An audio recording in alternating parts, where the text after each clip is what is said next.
O Marco Aurélio, ele não foi ministro das Relações Exteriores.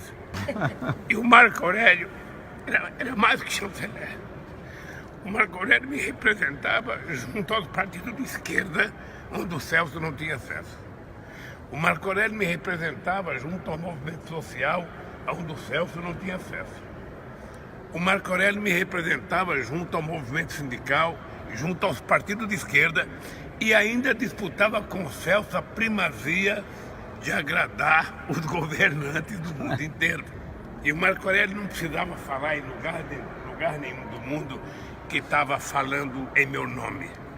As pessoas sabiam que quem falava em nome do Brasil era o Celso Amorim, em nome do Estado brasileiro. E as pessoas sabiam que quem falava em nome do Lula, em nome do PT e pela periferia em nome do Brasil era o companheiro Marco Aurélio Garcia, que era adorado pelo Kirchner, pela Cristina, pelo Dualdo, era adorado pelo Chaves, era adorado pelo Evo Morales, era adorado pelo antecessor do Evo Morales, era adorado pelo Uribe, era adorado pelo Santos. Eu estou aqui, Marquito, me despedindo de você, dizendo o seguinte, querido, a carne se vai, mas as ideias, o humor e a beleza política continuam.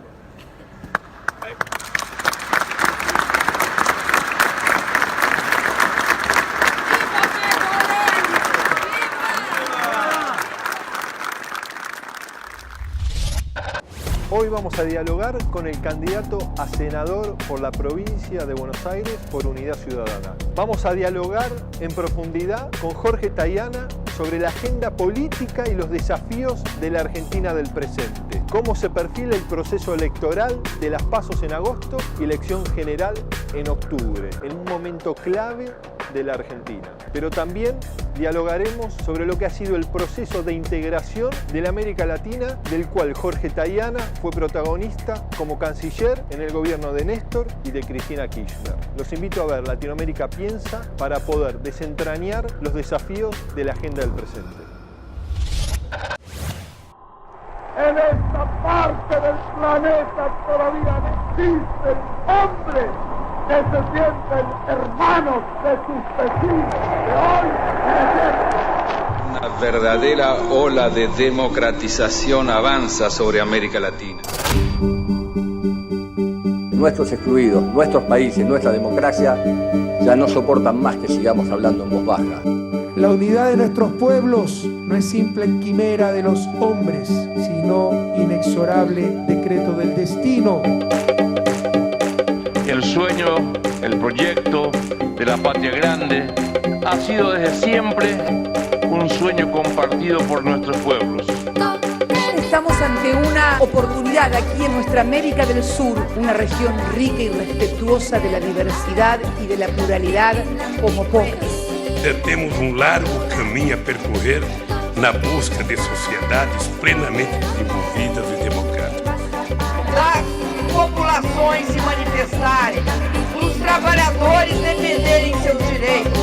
Exclusión económica y social es una negación total de la fraternidad humana. Quisiera que nuestro continente sea modelo de continente.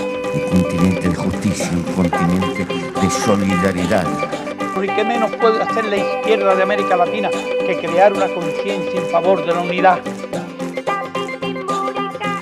Solo unidos es que nosotros podremos ser verdaderamente independientes. Para Jorge Tayana, estos días de invierno se convirtieron en extensas jornadas cargadas de actividades. En el comienzo de la campaña electoral, que lo llevará a recorrer toda la provincia de Buenos Aires como candidato a senador por el Frente Unidad Ciudadana junto a Cristina Fernández de Kirchner, se tomó una pausa para recibirnos en su oficina del centro porteño.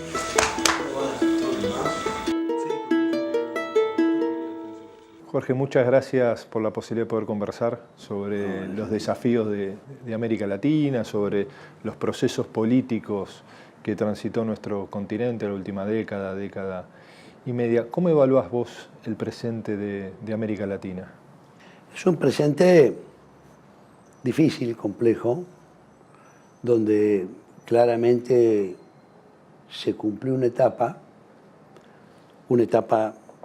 muy dominada por gobiernos populares o nacional populares o progresistas o como uno quiera denominarnos, pero gobiernos que en general salieron de la receta neoliberal, recuperaron un rol para la demanda interna, generaron empleo, disminuyeron la desigualdad, recuperaron parte del tejido productivo, países sobre todo como Argentina, y esa etapa evidentemente ha dado lugar a otra, que comenzó en el 2008 como crisis de las hipotecas, pero que se fue desarrollando y ampliando y transformándose en crisis financiera, en crisis económica y en crisis social, y que ahora sigue en el mundo, pero está repercutiendo en la región de una manera importante. Y al mismo tiempo, los sectores neoliberales o la derecha tradicional se reorganizó y desarrolló una alianza mediática,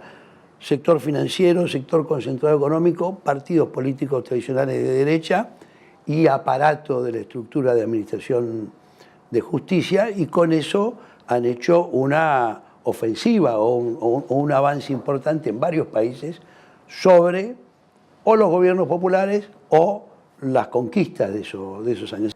La derecha habla que se acabó lo que ellos llaman populismo, que se acabaron los gobiernos nacional populares y que ahora viene una época de sensatez y de reducción de privilegios y de fortalecimiento, como ellos dicen, de las condiciones para la inversión. Y creo que hoy enfrentamos ese conflicto político acerca de para dónde se va a orientar la región. Si luego de esta especie de descanso, de respiro, avanza y profundiza en una transformación, en una mayor autonomía y en una mayor integración, o si, como la derecha está diciendo en todos lados, ellos siguen avanzando y tratan de consolidar un régimen de mucha marginación y de exclusión en la región.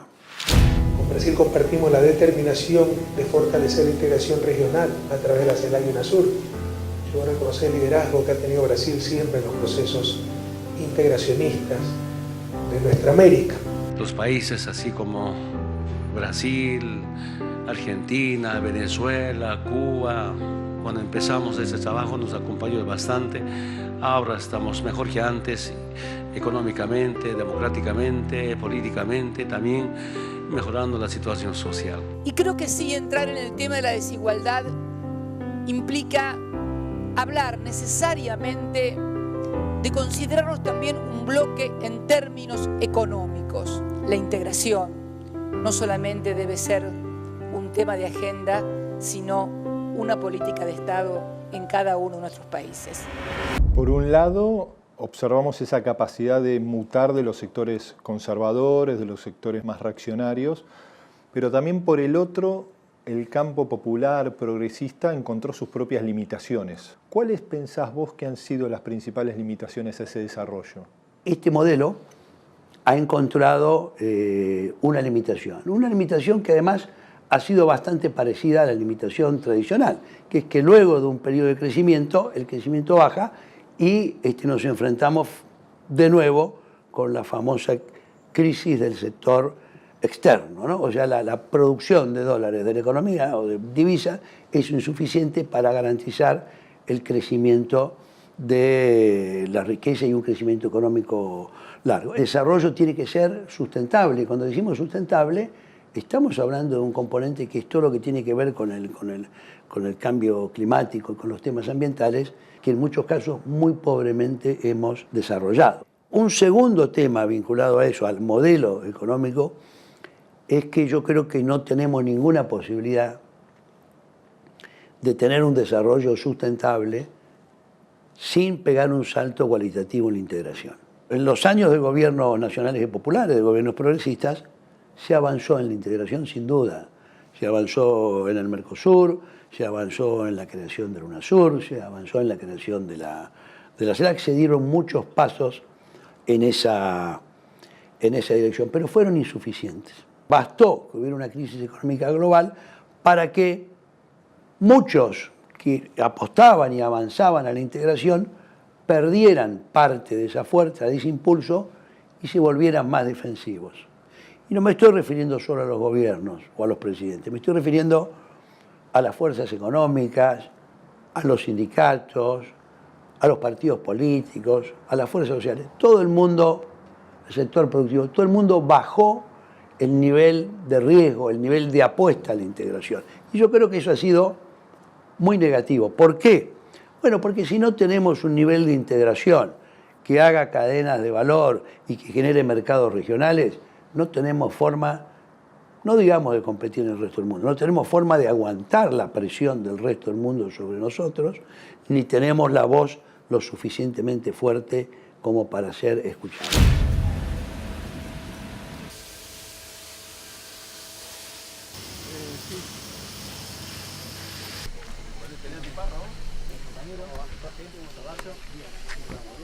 Bueno, ¿cómo les va? ¿Cómo están todos?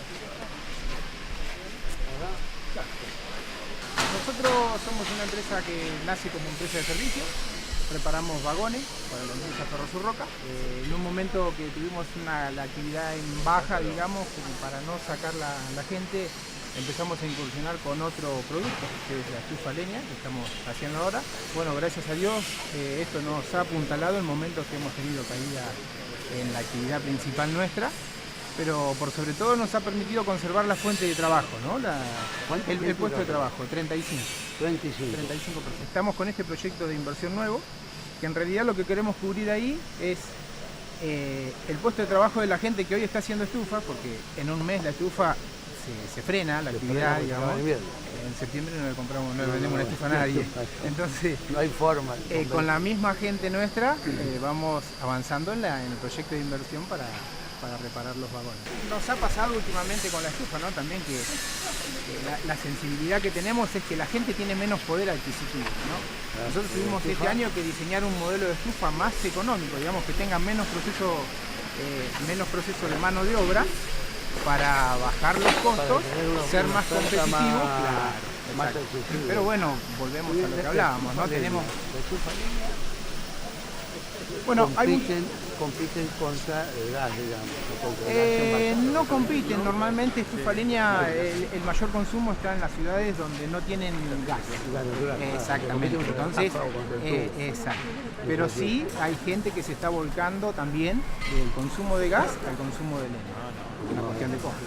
Están tomando medidas muy bruscas, estamos parados viéndolo desde el punto de vista industrial, estamos parados en un modelo económico donde la actividad financiera es más rentable que la productiva. Entonces, o sea, es desalentadora de inversiones, y bueno, genera lo que está generando, ¿no? Vos, Jorge, has sido un actor importante, primero como vicecanciller y después como canciller de la Argentina, en ese momento de fortalecimiento inclusive de los vínculos personales entre los distintos presidentes, Lula, Kirchner, Chávez, posteriormente Evo Morales, Correa. Esa buena relación entre ellos no se tradujo, más allá de estos avances que vos relatabas, en una institucionalización mucho más sólida. Por ejemplo, el Banco del Sur, que no se pudo instrumentar. ¿Por qué se encontraron esas limitaciones operativas de no poder plasmar en realidad decisiones de los propios presidentes? En distintos países surgieron liderazgos que tenían dos cosas en común todas. Una crítica a los resultados del neoliberalismo, es decir, a los efectos sociales y económicos del mundo. Y dos, una crítica al resultado de lo que en general habían sido transiciones a la democracia. Es decir, la democracia realmente existente, luego de 10, 20 años de transiciones, no daba respuesta y producía reacciones populares. Esos dos elementos, los nuevos liderazgos, trataron de cambiarlos, cambiando el rumbo económico, recuperando un rol para el Estado, en fin, lo que hablamos, y en lo político también, buscando formas más participativas, más movilizatorias de la sociedad. Y el tercer elemento fue la integración. Todos coincidieron en que había que avanzar en la integración. ¿Por qué no se avanzó más? Y creo que el Banco del Sur es la prueba de fuego, porque el Banco del Sur, quedó listo en diciembre del 2007. Yo lo recuerdo en Buenos Aires, estuvieron los presidentes y firmaron antes que terminara Néstor, el 9 de diciembre del 2007, estaba prácticamente terminado. Quedaba una cuestión técnica, pero realmente estaba listo y no se pudo concretar nunca. ¿Por qué? No se le dio la prioridad que debía dársele. Hubo una serie de problemas, pero todos los problemas tienen solución. Lo que no hubo quizás en ese momento fue la visión política de dar la prioridad que requería para poder superar los obstáculos y hacer la construcción. Y luego creo que en la medida que se fue profundizando la crisis, las condiciones desaparecieron porque empezó a ser difícil conseguir los recursos para poner en marcha el banco y las prioridades pasaron a ser otras, ¿no? A nosotros nos toca, compañeros y compañeras, ser los parteros del nuevo tiempo, los parteros de la nueva historia, los parteros de la nueva integración. Solo nosotros unidos podremos hacerlo. En nuestra América se abren nuevas perspectivas, encontrándonos en un momento privilegiado de profundizar nuestro proceso de integración, de cooperación y de solidaridad continental con nuestros pueblos. Juntos, y solamente juntos. Juntos y solamente juntos tenemos la posibilidad real de incidir en la reforma de los organismos multilaterales y de contribuir a la construcción de un nuevo orden político y económico global, más justo, equilibrado y democrático.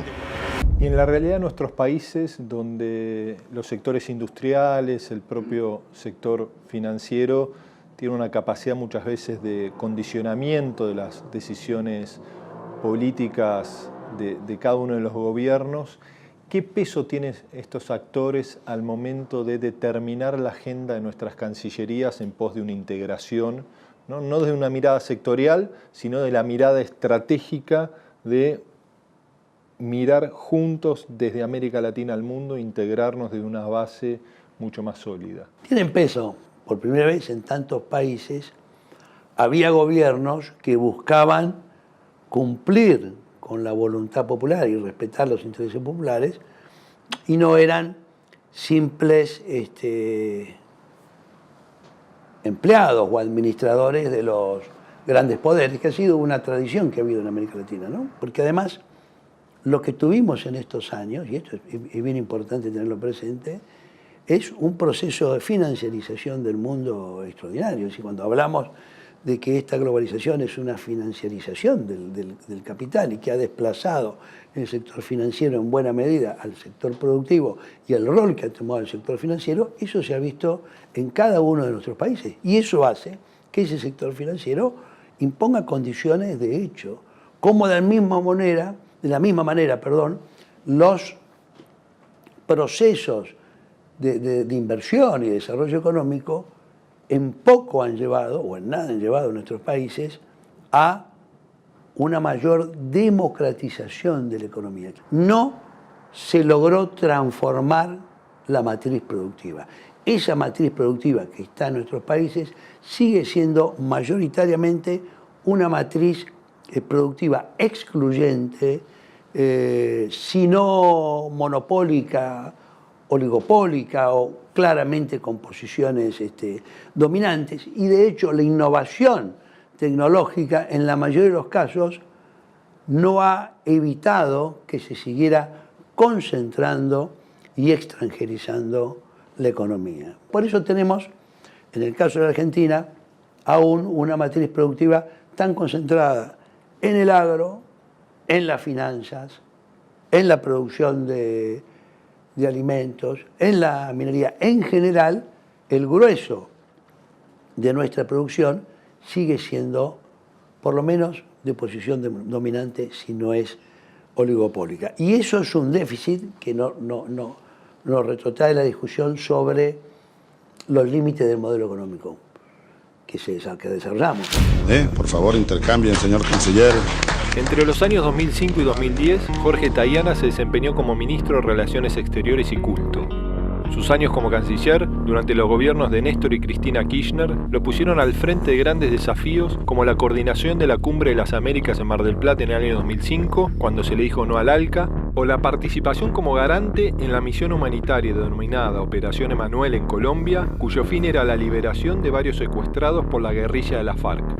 Durante esos más de 5 años de actividad, recorriendo el continente y el mundo, Tayana pudo ser testigo y partícipe de las políticas que implementaron los líderes de la región, entre los cuales se destacó Hugo Chávez, con quien trabajó para agilizar los lazos comerciales entre los dos países y en pos de la integración continental. Cada gobierno de carácter popular de nuestra región, con sus particularidades y con sus realidades históricas, abordó los desafíos de distinta manera. ¿Por qué pensás que en nuestros continentes, en particular en Argentina, no se logra vincularse con el sector financiero desde una manera distinta? Creo que así como hablamos de limitaciones en el modelo económico que impulsaron los gobiernos nacionales y populares, tenemos también que hablar de las limitaciones en la construcción política. Casi todos estos procesos fueron procesos que fueron muy estatalistas, es decir, fueron muy conducidos desde el Ejecutivo, fueron liderazgos, algunos muy nuevos, es decir, Evo, ¿hacía cuánto que había fundado el MAS cuando se encontró que era mayoría y gobernaba? Chávez, que evidentemente no lograron modificar las características fundamentales de lo que algunos mismos en Venezuela llamaron el sultanato petrolero, ¿no? Pero desde el punto de vista político, la construcción de poder social y político organizado y de los distintos sectores tiene que tener una prioridad muy grande. En el caso de la Argentina, recordemos que en el 2001 la consigna era que se vayan todos. Y esa crisis profunda del sistema de representación política no se resolvió, se tapó por un rato por liderazgo fuerte del Estado, primero Néstor Kirchner, luego Cristina, e incluso en la derrota ahora aparece Macri con otra construcción y otra cosa. Pero digamos, la crisis que vive el mundo y que se expresa desde la caída del muro en una concentración de la riqueza, un abandono del estado de bienestar y un nuevo auge de los grandes grupos económicos, de las grandes empresas multinacionales, del sector financiero y de los más poderosos, es un proceso que concentra el poder en los poderosos, que son los que conducen esa revolución tecnológica y que debilita a los sectores sociales con menos poder, a los trabajadores, a los sectores populares y a los países que tienen menos poder. O sea, ese es el proceso que estamos viendo desde que Thatcher y Reagan impusieron la ofensiva neoliberal y comenzaron a destruir el estado de bienestar y la idea de un mundo más equilibrado y con más derechos.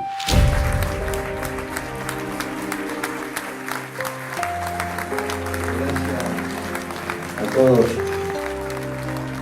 Todos sabemos que en esta primera pasada década de este siglo, en América Latina, pero en particular en América del Sur, hubo una serie de gobiernos nacionales y populares con figuras nuevas que plantearon una modificación profunda de la realidad política. Todos esos líderes, Hugo, Lula, Néstor, Tabaré, Pepe, Evo, Rafael, Michel más que Ricardo, pero de todas maneras, todos coincidieron en que solos no se puede y que había que trabajar por integración. Yo creo que eso es una cuestión que hay que tener muy clara. Acá no hay error posible.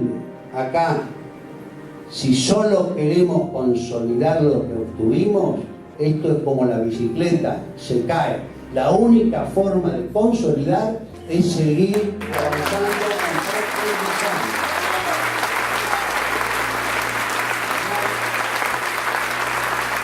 Compartiendo tu mirada de lo que es el transitar de los últimos años, de las asignaturas pendientes, ¿por qué pensás, Jorge, que inclusive la sociedad, ¿no?, y los propios sectores populares que han ganado en derechos económicos, que han ganado también en derechos, en la multidimensionalidad que implica la construcción de ciudadanía en nuestros países, como ha ocurrido en la Argentina en la última década, al momento de elegir termina votando por expresiones que rápidamente restringen derechos?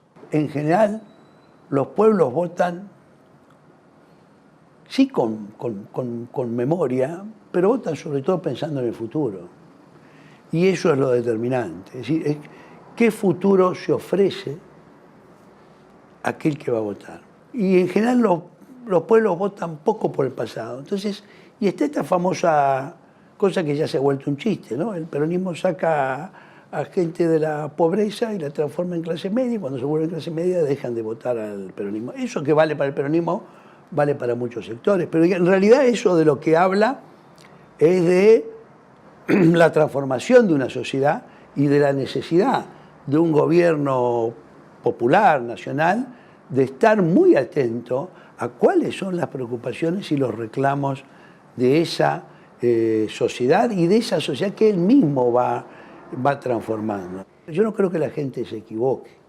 La gente encuentra su respuesta en distintas formas de expresarse. Y lo que nosotros tenemos que mirar es en qué medida somos capaces de ayudarlos a ver un camino que es el que queremos construir.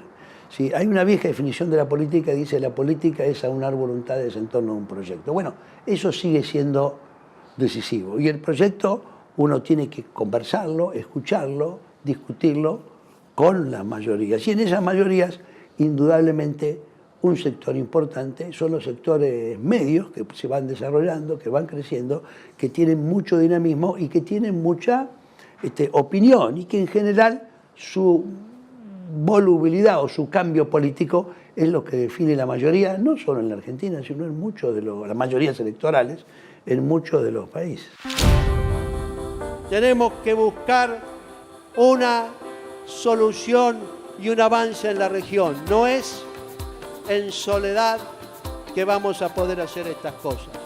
Continuar el proceso de transformación, como lo que ya se hizo, requiere de un avance en la integración regional.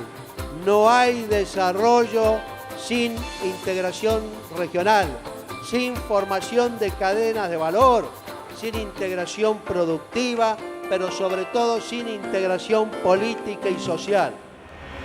Y si pudieses volver al 2005 cuando asumiste la Cancillería argentina, ¿qué harías distinto? Quizás hubiera reforzado más los esfuerzos por la integración, sabiendo que lo que no avanzábamos ahí después nos iba a resultar mucho más costoso, pero creo que sí estuvimos correctos en el rumbo central, en comprender que el mundo estaba pasando de un mundo unipolar a un mundo multipolar. Y eso lo entendimos y por eso fortalecimos las relaciones con China, con India, con Rusia. Nosotros tenemos que fortalecer la vigencia del derecho internacional y eso no tenemos que perder oportunidad para hacerlo presente. Sobre todo un país como la Argentina, que tiene una parte de su territorio ocupado por una potencia extranjera, ¿no? En violación del derecho internacional. El año 2017 es un año clave en la carrera política de Jorge Tayana, quien se postula como candidato a senador por la provincia de Buenos Aires por el Frente Unidad Ciudadana. Tanto Tayana como Cristina Fernández de Kirchner se plantean constituir un frente en el Congreso que sea más amplio y que permita contener a todo el peronismo para darle lucha a la profunda crisis que somete al pueblo argentino a partir de la llegada del gobierno de Mauricio Macri y la puesta en marcha de las políticas neoliberales y su batería de despidos y apertura de la economía, lo cual se puede evidenciar y comprender mejor al conocer los miles de casos de afectados por las políticas de ajuste económico y los tarifazos en los servicios públicos. Vos has sido siempre un peronista que ha tenido la capacidad de tener una mirada crítica, inclusive hacia adentro de su propia fuerza política. Eso ha llevado a que has tenido encuentros y desencuentros marcados en los últimos años en el caso del kirchnerismo, que hoy te encuentra acompañando a Cristina en la fórmula en la provincia de Buenos Aires. ¿Cómo ha sido este reencuentro con Cristina?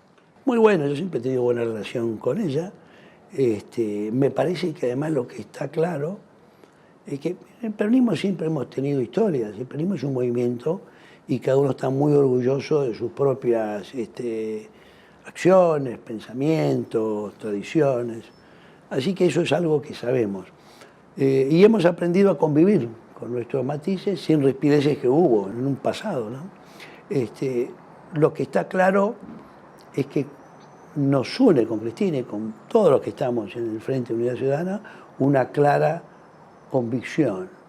Tenemos que hacer un esfuerzo para sumar a todos aquellos que son las víctimas y los perjudicados por este proceso de concentración y de exclusión social que está llevando adelante el gobierno, porque en octubre tenemos que dar un mensaje que tiene que ser fuerte y estentorio, que le diga al gobierno que está en el rumbo equivocado, que está perjudicando a la mayoría, que debe escuchar la voz de los necesitados, que debe parar con ese endeudamiento externo, esta otra vez la saga del endeudamiento externo, que debe parar con la destrucción del empleo y que debe cambiar muy radicalmente la orientación de su política económica para tener una recuperación y poder aspirar a un bienestar que se merece el conjunto del pueblo.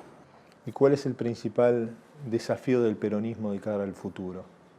Primero, triunfar en las elecciones, demostrar que somos capaces de escuchar y de interpretar a esa mayoría y construir un proyecto y sumar las voluntades que nos permitan, sobre la base de la experiencia de los 12 años pasados, superarnos y ser mucho mejor en el planteo de un gobierno, de una nueva etapa de realizaciones, de justicia, de desarrollo y de bienestar para todos los argentinos.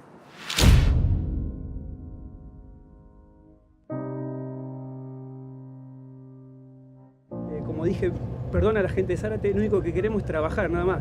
Soy gente trabajadora, estudio y trabajo y vivo solamente para mis hijos y nada más que eso. Lo único que le pedimos es que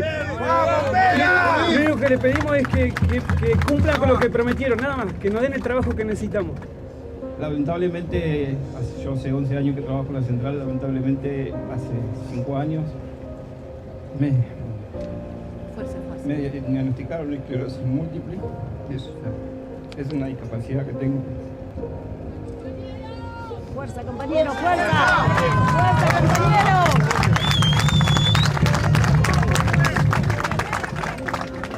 Es una discapacidad, pero no una incapacidad. No una incapacidad para mí, para seguir adelante. Por mis hijos, por mi familia, por todo lo que adquirimos, todos los trabajadores, por todos los derechos adquiridos que fuimos obteniendo todos a lo largo de todos estos años.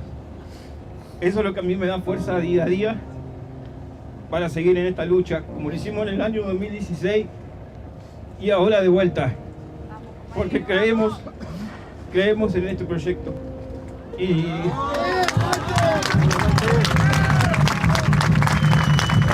lo vamos a seguir defendiendo. ¿Y por qué pensás, Jorge, que no solo en la Argentina, sino también en la región, muchas veces en el campo popular, aquellas voces que acompañan, pero con una mirada crítica, muchas veces para fortalecer la propia construcción política, son vistos como casi ajenos de esa propia construcción? En nuestra región suele haber también una fuerte tradición de caudillismo y que muchas veces va acompañado con una cuota de dogmatismo. Y la verdad que el dogmatismo es una mala fórmula para leer la realidad. Tenemos que pensar que la construcción política que corresponde a este tiempo y que más es capaz la única de responder a las transformaciones que genera el propio éxito de un proceso de transformación social. Porque si uno pone en marcha un proceso de transformación, lo que va a generar, ¿qué es? Va a generar distintos niveles de conciencia, distintos niveles de participación y mucha más diversidad en el pensamiento, en el punto de vista, en las prioridades, incluso en la situación social. La única forma de conciliar todo eso es tener una construcción política que tiene que ser bastante más horizontal de lo que han sido en el pasado, bastante más flexibles y con mucha capacidad de adaptarse y de escuchar. Tienen que tomar en cierta medida la forma en que se desarrollan las redes sociales, que son mucho más horizontales y mucho más flexibles. Si no hacemos eso, es muy difícil interpretar al conjunto de una sociedad que tiene una enorme riqueza y diversidad de todo tipo. Y el desafío de la política de poder construir con el que piensa diferente, ¿no? Bueno, Sino terminar dialogando siempre con el propio espacio político, que quizás es lo que ha permitido... Eso es una de las cosas más difíciles, porque muchas veces si uno no es capaz de hacer eso, termina generando un mundo encerrado en sí mismo, una gran burbuja, y solo dialoga e interactúa con los que piensan de la misma manera. Y eso lleva a un fraccionamiento de las sociedades y de las prácticas que es malo. Nosotros tenemos que incorporar la riqueza y la diversidad de una sociedad en su práctica política. No podemos tener una práctica política que a fin de ser clara, nítida y unidireccional o sin alteraciones, saque al resto de la sociedad y la riqueza de la sociedad de adentro. Eso es un error fundamental. Para Jorge Tayana, la experiencia de nuestra región con la seguidilla de golpes blandos no representa una sorpresa. Pese a que esta maquillada práctica puso en jaque la institucionalidad y la gobernabilidad de nuestras democracias, el ex canciller no se muestra extrañado por los acontecimientos recientes con los golpes parlamentarios que funcionan gracias a la complicidad de tres sectores: el Poder Judicial, los partidos conservadores de derecha y los medios de comunicación. Tayana reconoce la gran capacidad de reinventar las prácticas golpistas que tienen los sectores dominantes cuando de abatir a los gobiernos democráticos y populares se trata. Nuestra América Latina ha sufrido distintos golpes blandos, ¿no? Se empezaron con intentos, por ejemplo, en Bolivia en el 2008, el propio golpe que sufrió Zelaya en Honduras en el 2009, lo que ha pasado en Paraguay, ya un golpe parlamentario, e inclusive el propio golpe parlamentario de Brasil. Esta readecuación a los nuevos tiempos de los sectores conservadores, ¿no? Esta expresión de los golpes institucionales, ¿se pueden seguir produciendo en nuestro continente? Sí, se pueden. La idea del golpe blando es una vieja tradición en la región. Y si uno mira mucho de los procesos y cómo se frustran procesos populares, o ni siquiera necesariamente procesos populares, procesos que desentonaban un poco con los intereses de la minoría dominante, o de los Estados Unidos, que ha sido la potencia hegemónica en los últimos 100 y pico de años en la región, hay muchos de esos procesos.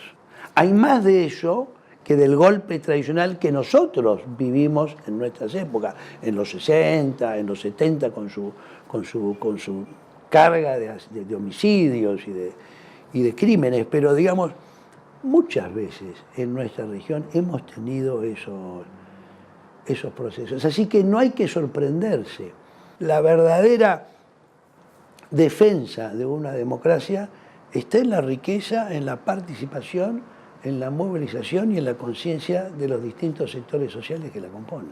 ¿Y por qué muchas veces las propias expresiones políticas ha pasado con el Partido de los Trabajadores en el propio Brasil, lo hablamos con Lula, con Dilma Rousseff, ¿no? Que se transformaron en partidos de gobierno, ¿no? Y tendieron a desmovilizarse? Los procesos nuestros han sido muy estatalistas. El Estado es una herramienta esencial de transformación, sobre todo si uno quiere defender a los más humildes. Porque los más humildes, la única fuerza que tienen es acceder al nivel del Estado y con el Estado ayudar a transformar una sociedad. Entonces, el Estado es fundamental. Y si dejamos que la política de gobierno se lleve el 100% de las prioridades, de la capacidad de movilización y de organización, en general una consecuencia es un debilitamiento de las estructuras de la organización popular. Es una sociedad organizada, movilizada y consciente la que es capaz de mantener, enriquecer y profundizar un proceso de transformación social. No hay otra forma. La historia de Tayana en el ámbito de la política es larga y forma parte de su propia vida familiar. Comenzó con su padre, también llamado Jorge, quien ocupó el cargo de ministro de Educación entre los años 1973 y 74 y además fue médico personal de Juan Domingo Perón, a quien Tayana hijo llegó a conocer. ¿Y qué recordás de Juan Domingo Perón, ¿no? Que tuviste la suerte de tener hasta... Yo siempre la oportunidad de conocerlo y de hablar con él, de estar a solas con él.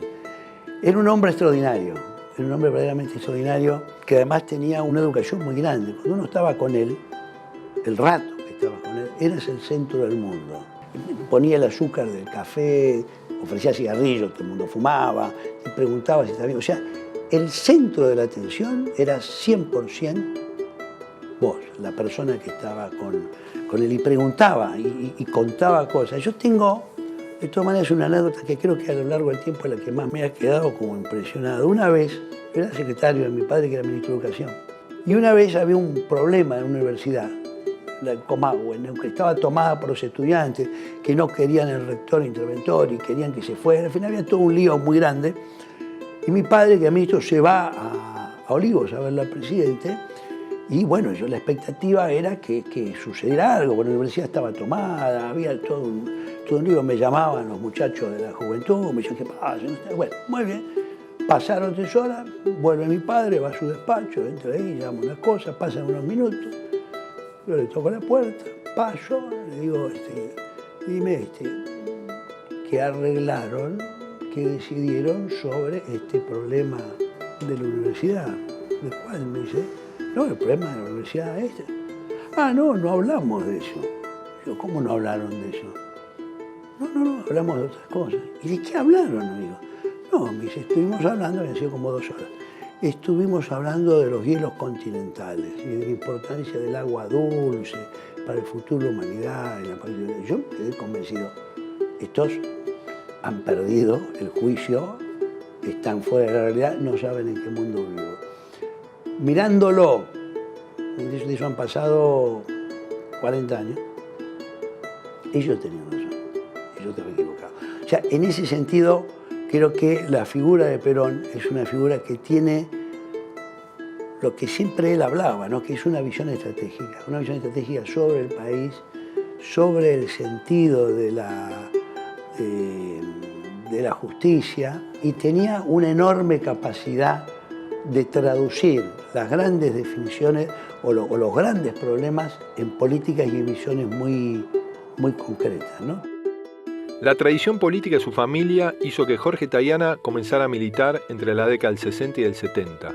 Primero lo hizo en la Juventud Peronista, más precisamente en el Grupo Descamisados, donde ya lo llamaban el canciller por sus modos reservados y su marcada diplomacia para discutir los temas más difíciles. Y luego militó en la agrupación Montoneros hasta 1972, cuando fue arrestado por primera vez, siendo la segunda en junio de 1975 en el marco del Rodrigazo durante el gobierno de María Estela Martínez de Perón.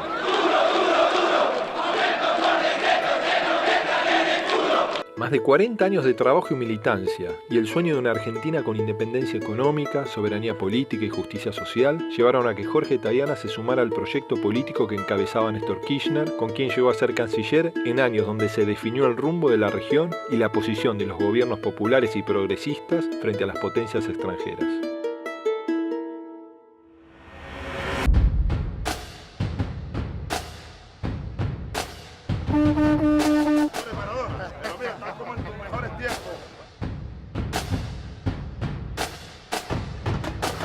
Muchas gracias, comandante. Un saludo revolucionario a todo el pueblo latinoamericano antiimperialista.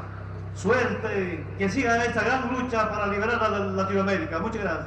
Y yo me voy a la otra cumbre a llevar el alma de ustedes y la palabra de ustedes, de los pueblos, hasta la muerte, hasta la victoria siempre. Al carajo.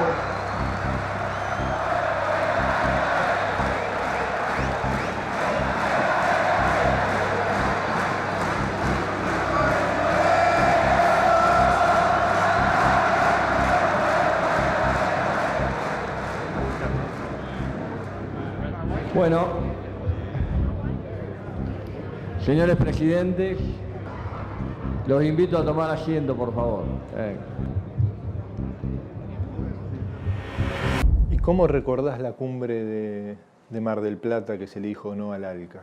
Yo estoy muy orgulloso porque yo fui el organizador nacional de la cumbre, el coordinador nacional, y yo tuve clara conciencia que ahí había un debate y que ese debate era el debate por el tipo de inserción que había que plantearse en este mundo nuevo, post caída del muro, post hegemonía del neoliberalismo y post crisis, ¿no?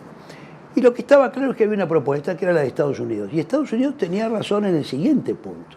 Este mundo globalizado no se puede enfrentarlo aislado, hay que hacer grupos, zonas, regiones y unirse. Hay que juntarse para esto. Y a mí me quedó claro que en el Mercosur estábamos todos muy claros que eso es lo que teníamos que hacer, que la propuesta de integración, que la integración era una prioridad, pero que no había que integrarse como subordinado a los Estados Unidos. ¿Y por qué? Porque claramente el Mercosur es una economía competitiva con los Estados Unidos, con bajos niveles de complementariedad, sobre todo por la gran capacidad de producción y exportación agrícola de los Estados Unidos. Entonces, todos los estudios y todos los modelos que se realizaban en nuestra Cancillería, en el Itamaraty, en todas partes, mostraban que perdíamos con eso, destruíamos lo poco que habíamos recuperado de la industria, acuérdense que veníamos de los 90, y no teníamos ninguna posibilidad de desarrollo autónomo. Entonces, la opción fue, tenemos que decir no a integrarse subordinadamente y dependientemente de Estados Unidos, que no nos daba ninguna ventaja, ni plazo, ni aranceles, ni fondos estructurales, nada de lo que hubo en el proceso de integración europeo. Era subordinate y listo. Muitas vezes, quando estamos na frente de países ricos, como o Canadá e como os Estados Unidos, muitas vezes ficamos pensando que eles poderiam ajudar a resolver os nossos problemas. E os nossos problemas são nossos. Venezuela no renunciará jamás a ser un país soberano, libre y justo. Patotear por una simple mayoría ideas que tienen que ver tanto con la vida de nuestros pueblos es una cuestión absurda, casi anticultural y muy poco ayuda a la convivencia de todos los pueblos y la convivencia democrática de todos. ¿Y cómo fue la construcción de ese consenso para el no? ¿Fue sencillo? ¿Se dio naturalmente? Se fue dando paulatinamente. En eso tuvimos un muy buen acompañamiento de Brasil, en el caso del canciller Celso Amorim, que trabajamos mucho juntos para eso, y ciertamente un entendimiento muy fuerte entre Lula y Néstor, ¿no? A que sumaba Chávez, que era el primero que se había opuesto ya en la cumbre de Quebec en el 2001 al ALCA. Pero él no había encontrado ni creía mucho que el Mercosur se iba a oponer. Cuando vio a través del proceso, que en el 3, en el 4, en los debates, y en el 5, el Mercosur, básicamente bajo el eje Brasil-Argentina, Argentina-Brasil, resistía, él se acopla, se acerca, y ahí empieza su acercamiento al Mercosur. Y también es muy importante destacar el rol que jugó Duarte Frutos en Paraguay, que claramente resistió y apostó al Mercosur, y también de Tabaré Vázquez, que había subido como presidente, el primer presidente del Frente en el 2005. Y fue en el Mercosur y desde el Mercosur que se construyó la idea de no. Pero el desafío fue claro: integrémonos a partir del Mercosur, integrémonos entre iguales y desde ahí planteemos nuestra voz en el mundo.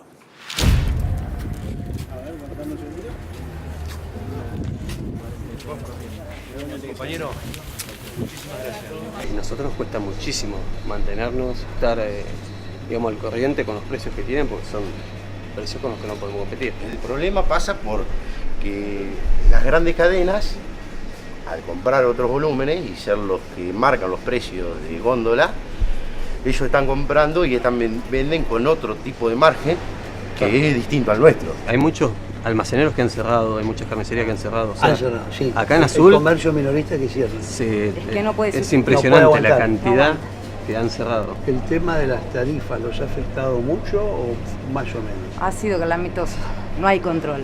Cobran lo que quieren, lo que quieren. Puede llegarte una tarifa de 2.000 o de 8.000, para ellos da igual. ¿Y el consumo se mantiene o está cayendo? No, el consumo cayó del 50... No, casi 50%. Casi del 40 al 50. Así fue la caída. Pero aún la gente de clase media alta y muy alta disminuyó la calidad de la compra de sus alimentos. Y lo ves en la carne. Ahí lo ves en la carne. que quien se llevaba 1 kilo de lomo hoy no lleva 1 kilo de lomo, lleva 1 kilo de paleta. La desaparición o la crisis del comercio minorista y de alimentos y de almacenes no es una buena noticia. No es una buena noticia porque en realidad lo que ustedes están mostrando es cómo continúa un proceso de concentración económica. En este caso, en el rubro alimento y distribución de alimentos. Y requiere además del apoyo del Estado, porque es el Estado el que debe estar interesado en mantener esa diversidad, en mantener el comercio de cercanía, en mantener fuentes de trabajo abiertas y en mantener una riqueza que incluso no solo es económica, sino que también es cultural en el relacionamiento de la sociedad, ¿no? Bueno, gracias. Ha sido un gusto. No quedarse quietos, ¿eh? Bueno, muchas gracias. La idea es llevar la realidad de cada uno de los ciudades que anda el compañero, digo, para que el resto de la sociedad crea que no son todos actores, que sepa que es verdad.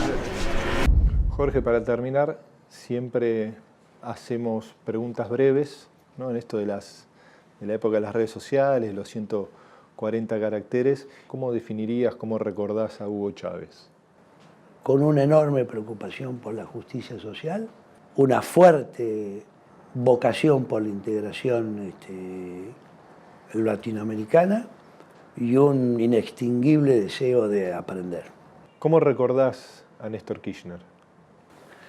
Como un gran compañero, un compañero de mi generación.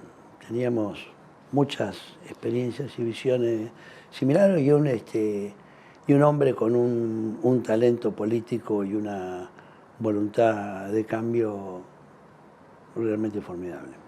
¿A Lula? Yo la siento como un maestro.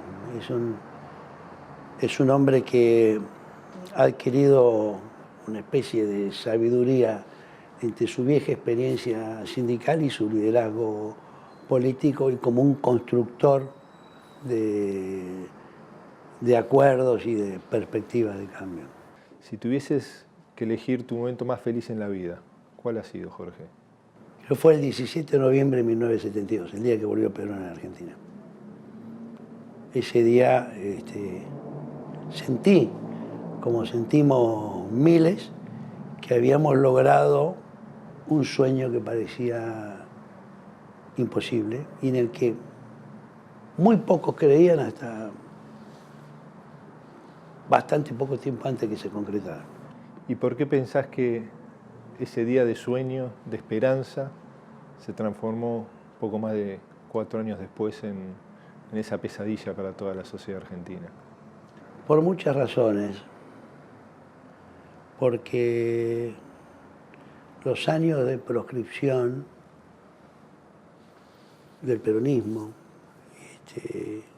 esos famosos 18 años, habían dejado, y las dictaduras, habían dejado en la Argentina un nivel de fractura social, política, muy profunda y que un Perón ya en el final de su vida no estaba tampoco, ni siquiera él, en condiciones de enfrentar, ¿no? ¿Y qué país soñás para los argentinos? Sueño un país bastante parecido al de las 3 banderas, ¿no?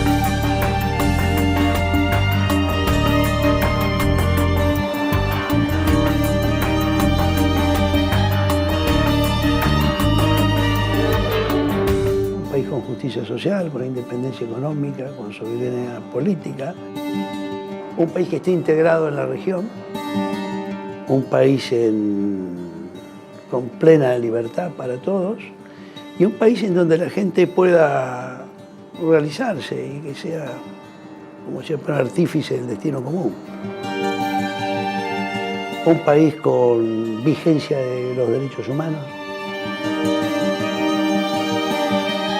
Y un país que haga que los argentinos sintamos que finalmente estamos más cerca de lo que soñaron figuras como San Martín o como Belgrano cuando se dieron la tarea de ganar la independencia y comenzar la construcción de una patria independiente. Bueno, muchas gracias, Jorge. No, y para terminar, hacemos siempre una foto para subir a las redes sociales del programa y poderle difusión. Bueno, ¿Te parece? Sí, claro. y nos sacamos acá.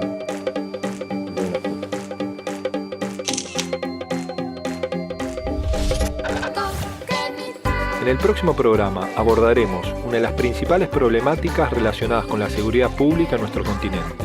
Dialogaremos con 4 especialistas de todo el continente sobre narcotráfico y el crimen organizado, sumando las perspectivas de las realidades de México, Brasil, Argentina y Colombia, cada una con sus particularidades y los enormes desafíos de la construcción de estados que puedan combatir el delito y el crimen organizado y no ser parte del mismo.